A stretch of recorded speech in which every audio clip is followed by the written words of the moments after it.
الرحيم السلام عليكم ورحمة الله وبركاته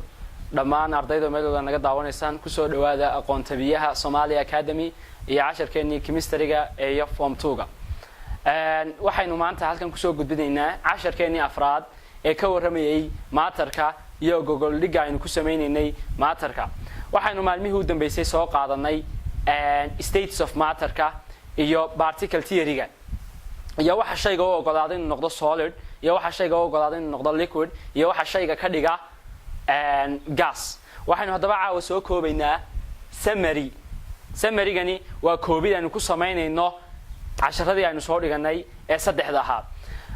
waxaynu ka bilaabaynaa particle model of matter waa qaabka uu sameeysan yahay ama theory-ga ka dambaysa matterka iyo particleska uu ka sameeysan yahay afarta idea ayaa lagu soo koobaa particle model of matter afarta idea waxay yihiin all matter dhamaan wixii matter ee aynu matterka ku soo define gareynay inuu yahay shay leh cuf culays isla markaana meel maran buuxin kara wuxuu ka sameeysan yahay tiny particles particles aad u yar particles kaasi are always in motion waa qaar mar walba ku jira socodkaasi waxay ku kala duwan shayga solid-ka socodkiisa iyo shayga gas-ka socodka particleskiisa iyo shayga liquid-ka particleska socodkiisu isku mid inaanay noqonayn horeynu u soo sheegnay the particles have spaces between them particleskan uu ka kooban yahay matterku waxa u dhaxeeya spaceska waxaynu ku soo sheegnay intermolecular spaceska u dhaxeeya particleska adding heat to matter haddii matterka particleska uu ka kooban yahay la heat gareeyo makes the particles move faster waxa ay helaysaa ama ay awood siinaysaa particleskaasi inay gareeyaan energy fara badan energy-ga faraha badan ee ay gareynayaan particleskaasi waxa ay kordhinaysaa kinetic energy-ga particleskaas isla markaana waxay kordhinaysaa energy-ga ay particleskaasi xambaarsan yihiin haddaba waxaynu midmid u eegaynaa si kooban inagoo soo koobaynaa saddexdii state ee aynu soo aragnay solid state liquid state and gaseous state liquid state-ka solid state-ka aan ku horeynaa the particles in a solid particleska uu ka kooban yahay adkuhu or held together strongly waxa isku haya ama waxa ay isku haystaan particleska ay ka kooban yihiin qaab xoogan oo intermolecular forceska isku haya ayaa ah qaar xoogan the spaces between the particles are very small spaceska u dhaxeeya isla markaa particleskuna waa qaar aad u yar waxaad halka u fiirsataa ardayow xiriirka ka dhaxeeya inuu yaraado spaceka u dhaxeeya laba particle iyo inuu weynaado xooga u dhaxeeya ama xooga isku haya labadan particle markasta oo uu yaraado baynu soo sheegnay spaceka u dhaxeeya laba particle waa markasta oo uu weynaado ama uu kordho xooga isku haya oo xoogani wuxuu inverse proportion la yahay spaceka u dhaxeeya labada particle markasta spaceku yaraado markasta xoogu weynaado markasta spaceku bato markasta xoogu daciifo a solid has a fixed shape solidku waxa uu leeyahay shape cayiman oo loogu soo hagaago hadduu rectangle waa rectangle hadduu square waa square hadduu cylinder waa cylinder waxa uu leeyahay fixed shape go'an and a fixed volume iyo volume go'an oo volume-kii solid-ka lama yareyn karo lamana kordhin karo waa wax cayiman maxaa u suurtageliyay haddaba inuu cayinaado that's our question because sababta the particles can move only a little particleskan la iskuma soo ururin karo sababta aan la iskugu soo ururin karin waxa weeyaan maba dhaqaaqayaanba oo space la iskugu soo kuusaa ama la iskugu soo compressor gareeyaaba maba jiraba maadaama space la iskugu soo ururiya aanu jirin shape-koodii wax alaale wax iska bedelaya ma jirayo the particles haddaba vibrate back and forth particleskani waxay u gariiraan si hore iyo dibdib yani ma dhaqdhaqaaqaan iyagu waxay sameeyaan just only vibrationkaasna does not affect their fixed positionkooda ma saameeyo isla markaa kamana dhaqaajiyo positionska ay u yaalaan solid particlesku haddaba solid-kan miyaan laga bedeli karin xaaladiisa waa laga bedeli karaa haddaba as a solid is heated solid-kan marka uu gayngareeyo particleskiisu energy ee la heat gareeyo the particles vibrate faster particleskani waxay u gariiraan si xooga and faster weliba xooga and they have enough energy waxa ay geenganayaan energy fara badan to break away si ay u kala go'aan oo waxaynu soo sheegnay in xoog uu isku hayo adagi xooga markastoo la hidgareeyo particleskiisu energy bay helayaan mid kastaana wuxuu ka madax banaanaanayaa kii kale away from their fixed positionskii ay yaaleenna way ka dhaqaaqayaan markay positionska ka dhaqaaqaan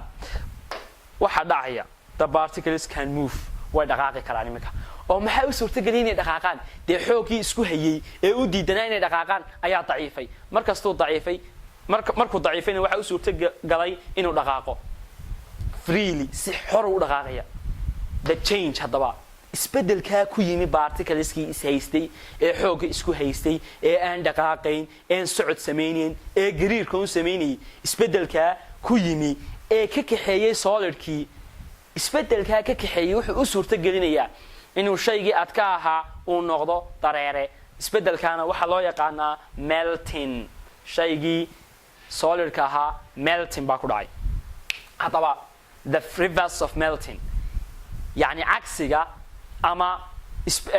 kasoo horjeedka meltingka ama meltingkii in dib loo celiyo oo meltingku wuxuu ahaa the change of state waa xaalad gediga from solid uu ka tegayo shaygii adke to liquid uu tegayo dareere xaaladdaa waxaa loo yaqaanaa melting haddaba reversekeedu wuxuu noqonayaa the change of state from liquid to solid marka liquid laga imanayo ee solid la tegayo is called freezing shaygii waa la fadhiisinayaa shayga maadaama la fadhiisinayo waxaad xasuusataa in kinetic energy-giisa la yaraynayo energy-na laga saarayo particleskiisa or ama waxa loo yaqaanaa solidification in shaygii la adkaynayo this is tani waxa weeye the change waa xaalad gediska from liquid uu shaygu ka tegayo dareere to solid uu tegayo adke as a liquid cools haddaba markastoo liquidkii shaygii ahaa ee energy-ga geengareeyey ee particleskiisu ay sameeyeen movingku la qaboojiyo waxaad xasuusnaataa ardayow marka lagu leeyahay shaygan waa la qaboojiyey macnaheedu waxa weeye energy baa laga saaray kinetic energy-gii particleskiisa ayaa la yareeyey motionkii ay ku jireen particleskiisu ayaa la yareeyey cools marka ay qaboobaan particleska liquidku the particles in a liquid ba saxaradii uu ka koobnaa liquidku lose energy waxay waayayaan energy oo energy baa laga saaraya oo kinetic energy-goodii baa la yareynaya and move more and more slowly xoogoodii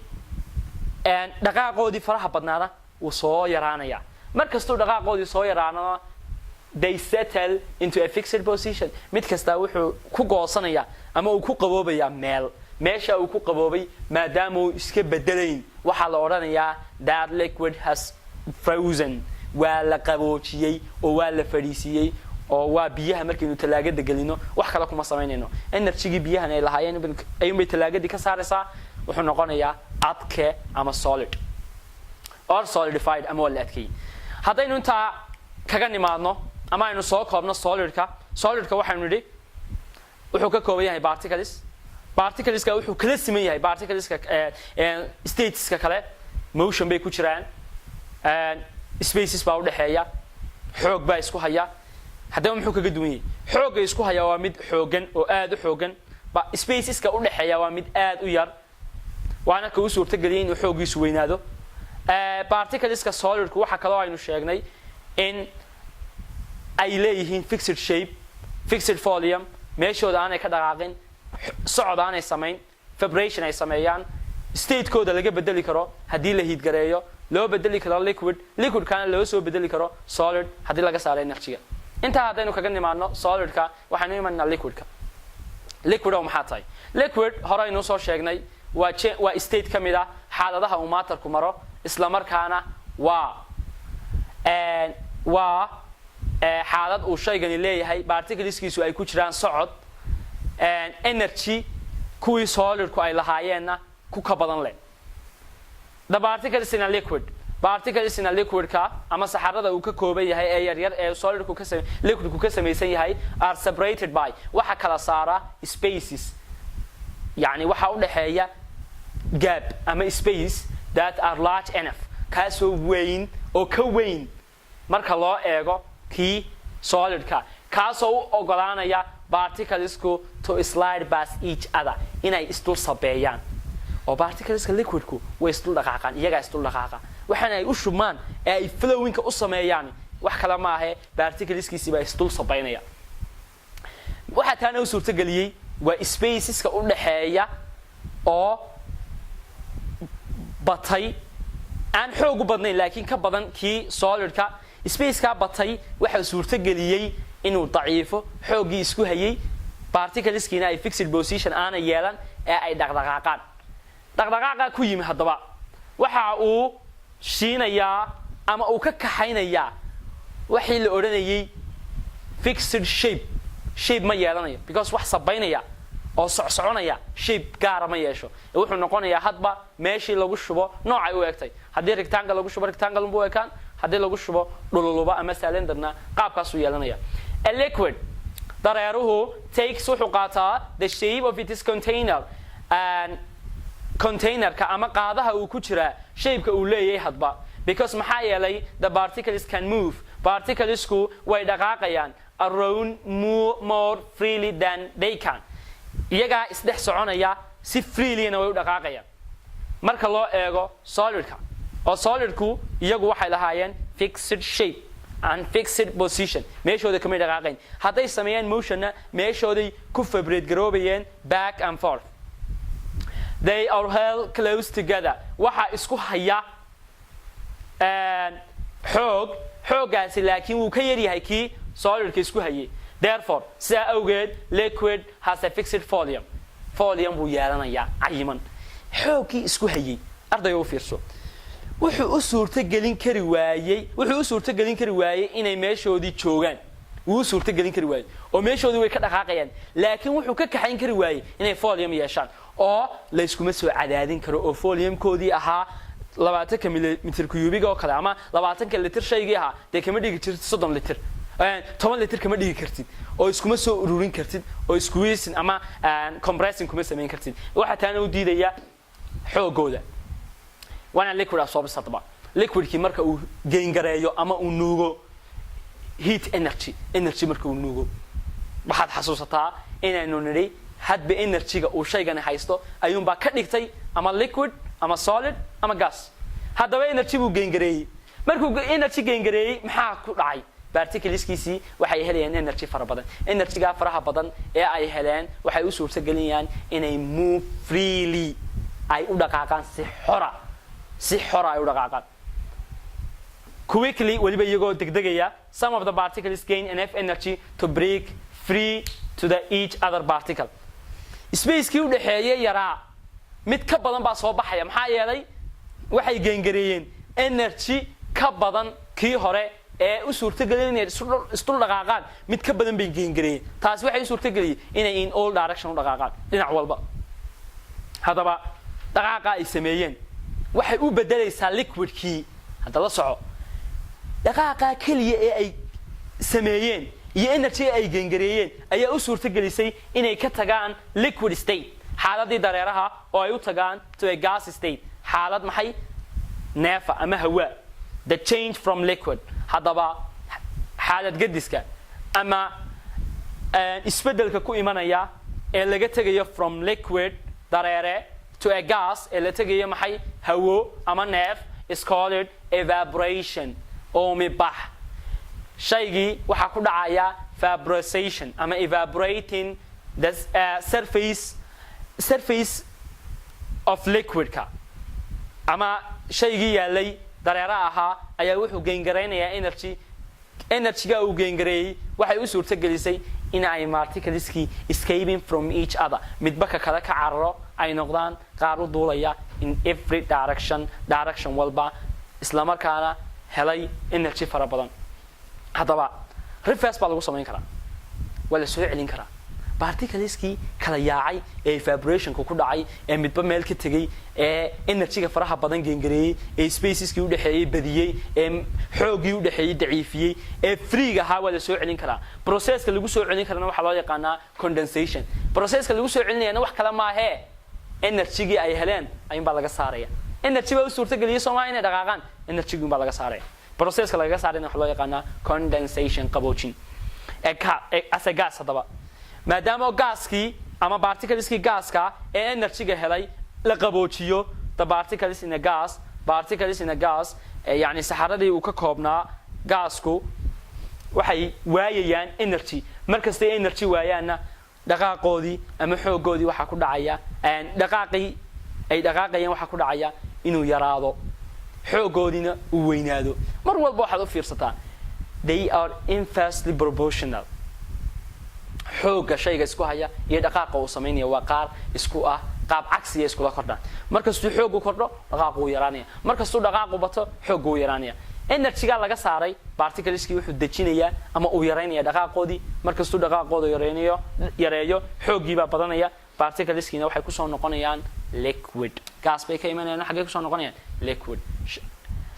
labada state ayaynu qaadanay oo aynu soo koobnay